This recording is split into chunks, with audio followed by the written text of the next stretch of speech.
والقلم وما يسطرون. کپڑا تو اس نے دے دیا. اس کے بعد دل میں اس نے سوچا کہ شیخ عبد القادر جیلانی نے تو بادشاہوں کو پیچھے چھوڑ دیا ہے.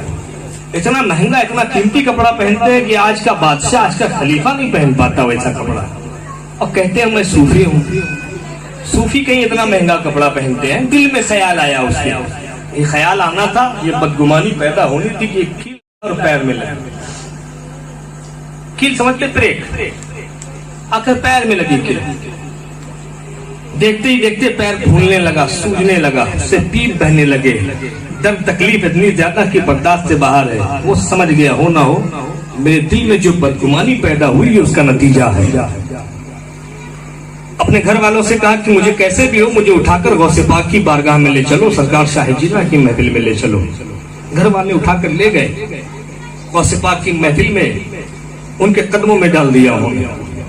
سرکار شاہ جیلہ نے جب دیکھا تو جلال بھرے لہجے میں سرکار غوث پاک فرما رہے ہیں, اے فلاں تم مجھ سے بدگمانی رکھتا ہے تو اپنے دل میں میرے لیے بدگمانی پیدا کر رہا ہے کہ میں اتنا قیمتی کپڑا پہنتا ہوں. سن, میرا خدا جب تک مجھے قسم نہیں دیتا, جب تک میں کھانا نہیں کھاتا ہوں, میرا خدا جب مجھے قسم دیتا ہے تب میں پانی پیتا ہوں, میرا خدا جب قسم دیتا ہے تب میں گفتگو کرتا ہوں, واضح نصیحت کرتا ہوں. تم مجھ سے بدگمانی رکھتا ہے جبکہ میرا حال یہ ہے, میرا رب کہتا ہے یہ عبد القادر جیلانی تجھے میری قسم کھا لے تب میں کھانا کھاتا ہوں, یہ عبد القادر تجھے میری قسم پی لے تب میں پانی پیتا ہوں, یہ عبد القادر تجھے میری قسم پال تب میں بولتا ہوں. میرا رب مجھ سے کہتا ہے یہ عبد القادر تجھے میری قسم تو ہرگز ایسا کپڑا نہ پہننا جو پھیکا ایک دینار سے کم کا ہو, اس سے زیادہ کا پہننا. جس کا رب اسے اتنا مہنگا کپڑا پہنائے تو اس سے بدگمانی کرتا ہے. کیا شان سرکار شاہ جیلہ کی ہے. دنیا میں کوئی بھی مہنگا کپڑا قیمتی کپڑا جب پہنتا ہے تو اس پر گرفت ہونے لگتی ہے, اسے جواب دینا پڑے گا رب کی بارگاہ میں. لیکن سرکار غوث اعظم ہے, رب خود کہتا ہے اے عبد القادر ایسا کپڑا پہنو کہ ویسا کپڑا پوری دنیا میں کسی کے پاس نہ ہو. سب سے نرالا کپڑا پہنو, سب سے قیمتی کپڑا پہنو. یہ شان سرکار غوث پاک کے درود پاک پڑھ لیجیے محبت سے. اللہم صلی علی سیدنا شفیعنا حبیبنا نبینا مولانا محمد وعلی آل سیدنا مولانا محمد کما تحب و ترضى بان تصلی علیہ الصلوۃ والسلام علیک یا رسول اللہ یا حبیب اللہ یا نبی اللہ. میں نے اپنے خطبے میں غوث پاک کا ایک قصیدہ ہے, قصیدہ غوثیہ, بہت مشہور قصیدہ ہے غوث پاک کا قصیدہ غوثیہ. اس قصیدے کی اجازت ملتی ہے سلسلوں میں یہ قصیدہ بطور وظیفہ پڑھا جاتا ہے مشکلات کے حل کے لیے, پھر آپ کے جو بھی مقاصد ہیں مقصدوں کے پورا ہونے کے لیے اس کا وظیفہ ہوتا ہے. یہ قصیدہ غوثیہ, اس کو اصل میں قصیدہ لامیہ کہتے ہیں. اس کا نام قصیدہ لامیہ ہے. یہ اس لیے ہے کہ اس کے ہر شعر کے آخر میں لام آتا ہے. اس میں غوث پاک فرماتے ہیں کلو ولی اللہ قدم, ہر ولی کے لیے ایک قدم ہے. وَإِنِّي عَلَىٰ قَدْمِ النَّبِيِّ بَدْرِ الْكَمَالِ, لیکن میں اس نبی کے قدم پر ہوں جو آسمان نبوت کے بدر کمال ہے, چمکتے ہوئے چاند ہے. ہر ولی کے لیے ایک قدم ہے.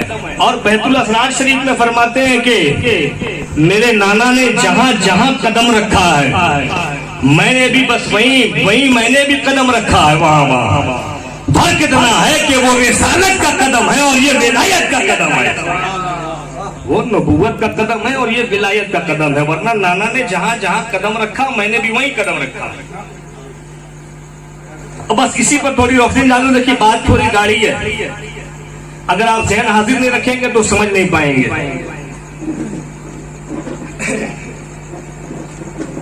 ہر نبی کے لیے, ہر ولی کے لیے ایک قدم ہے. کلو ولی اللہ قدمون, ہر ولی کے لیے ایک قدم ہے. یعنی ہر ولی کسی نہ کسی نبی کے قدم پر ہوتا ہے. وَإِنِّي عَلَىٰ قَدْمِ النَّبِيِّ بَدْرِ الْكَمَالِ, لیکن میں اس نبی کے قدم پر ہوں جو آسمان نبوت کے بدر کمال ہے, چمکتے ہوئے چاند ہے. اب اس سے مراد کیا ہے کہ ہر ولی کسی نہ کسی نبی کے قدم پر ہوتا ہے. آگے فرماتے ہیں کہ میرے نانا نے جہاں جہاں قدم رکھا میں نے بھی وہیں قدم رکھا ہے. مراد یہ تصوف کی اصطلاح میں، ظاہری معنی تو کچھ الگ ہے، تصوف کی اصطلاح میں قدم سے مراد یہ ہوتا ہے کہ ہر اکابر جو بڑے ولی ہوتے ہیں کسی نہ کسی نبی کے قدم پر ہوتے ہیں. قدم پر ہونے سے مراد یہ ہے کہ اس نبی کے مظہر ہوتے ہیں، اس نبی کے آئینہ ہوتے ہیں، اس نبی کے عکس ہے، پرتو ہے. ان کی زندگی بالکل ملتی جلتی رہے گی. ان کے معجزات، ان کے کرامات ملتے جلتے رہیں گے. اس نبی کے قدم پر ہے، قلب آدم پر ہے، قلب عیسیٰ پر ہے، کوئی قلب موسیٰ پر ہے. سرکار غوث العالم مخدوم اشرف جہانگیر کی شوچہ شریف جن کے بارگاہ کا میں منگتا ہوں، بھکاری ہوں، ان کے ٹکڑے پر میں پلتا ہوں. سرکار غوث العالم فرماتے ہیں مخدوم اشرف جہانگیر کی میں حضرت عیسیٰ کے قدم پر ہوں. تو بالکل کرامت عیسوی کے مظہر ہے، معجزات عیسوی کے مظہر ہے. حضرت عیسیٰ علیہ السلام کے بارے میں قرآن نے کہا کہ مادردار اندھوں کو اخیارہ بنا دیتے، بیماروں کو شفا دیتے ہیں، مردے کو زندہ کر دیتے ہیں. مخدوم کی بارگاہ میں اس وقت سے لے کے آج تک یہی ہوتا ہے. بیمار جاتے ہیں شفا یاب ہو کر آتے ہیں، اندھے جاتے ہیں آنکھ لے کے آتے ہیں. صاحب میرات الاسرار شیخ عبد الرحمن چشتی رحمۃ اللہ علیہ میرات الاسرار میں لکھتے ہیں مخدوم اشرف جہانگیر نے ہزاروں مردے جلائے ہیں. حضرت عیسیٰ علیہ السلام کے پرتو ہے، مظہر ہے، ان کی زندگی سے ملتی، ان کے معجزات، ان کی کرامات ملتے جلتے رہیں گے. ان کے عکس ہے، ان کا آئینہ ہے، ان کے پرتو ہے. ایسے ہی سرکار شیخ نجم الدین کبریٰ ہے، فرماتے ہیں کہ میں حضرت موسیٰ کے قدم پر ہوں. ویسے ہی جلال ہے. حضرت موسیٰ علیہ السلام بڑے جلالی نبی ہیں. جلال میں آتے تو ان کے بال کھڑے ہو جاتے، ٹوپی سے باہر نکل جاتے. اور کبھی تو ایسا ہوتا کہ ٹوپی ہی جل جاتی تھی. کسی کو ایک گھوسا مار دیا تو وہ بچا ہی نہیں. قرآن کی تفسیر پڑھیں، جس کو مارا وہ مر ہی گیا. تو بہرحال کوئی حضرت عیسیٰ کے قدم پہ، کوئی حضرت موسیٰ کے قدم پہ، کوئی حضرت ابراہیم کے قدم پر ہے. لیکن غوث پاک فرماتے ہیں کوئی ولی اللہ قدم، کوئی انی علی قدم النبی بدل کمال، کوئی حضرت عیسیٰ کے قدم پہ ہوتے ہیں.